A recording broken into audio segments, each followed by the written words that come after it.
నిన్న సాయంత్రం ఆత్మూరు పంచాయతీలో ఉన్నటువంటి చిన్న కుర్రవాడు 5 ఏళ్ల బాబు చెరువులో పడి చనిపోవడం చాలా బాధాకరం. దీనికంతటి కారణం ఏంటంటే గత ప్రభుత్వంలో క్రమంగా అన్యాయంగా ఇష్టానుసారంగా ఎటువంటి పర్మిషన్ లేకుండా 6 అడుగుల లోతులో చెరువులు తవ్వేయటం వల్ల ఈ రోజున ఇటువంటి సంఘటన జరుగుతూ ఉంది. గత ప్రభుత్వం పట్టించుకోకపోవటం వల్ల డబ్బులకు ఆశపడినటువంటి కొంతమంది అధికారులు కానివ్వండి, అటువైపు కన్నెత్తి చూడకుండా వైసీపీ నాయకుల యొక్క దుర్మార్గంగా వాళ్ళ యొక్క డబ్బుల కోసం అక్కడ చెరువులు తవ్వేసి ఈ రోజున ఈ యొక్క బాలుడి యొక్క చనిపోవటానికి కారకులయ్యారు. ఈ రోజున పోలీసులు కూడా ఎవరైతే దీనికి కారకులయ్యారో వాళ్ళందరి మీద కఠినమైనటువంటి యాక్షన్ తీసుకోవాలని చెప్పేసి కూడా నేను కోరుతా ఉన్నాను.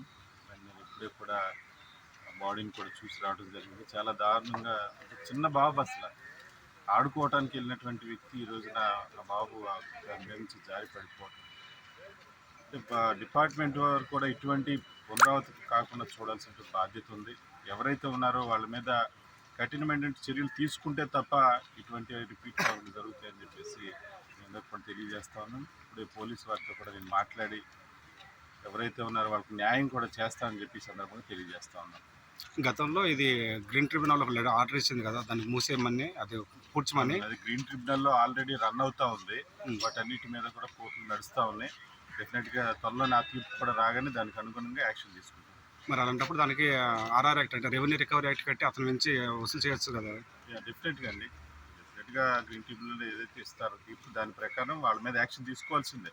దాన్ని పూర్తి చేయటం, వాళ్ళు ఎవరైతే కోట్లాది రూపాయలు దాని మీద సంపాదించారు అవన్నీ కూడా డెఫినెట్గా రికవర్ చేయాల్సిన అవసరం ఉంది. మరి యాక్షన్ తీసుకుంటారు. మరి బాబు చనిపోయినందుకు గాను అతని నుంచి ఏమైనా నష్టపరిహారం వసూలు చేస్తున్నారా? మాట్లాడుతున్నామండి, ఇంకెటువంటి చూడలేదు. డిపార్ట్మెంట్ మాట్లాడినాక యాక్షన్ తీసుకుంటాం.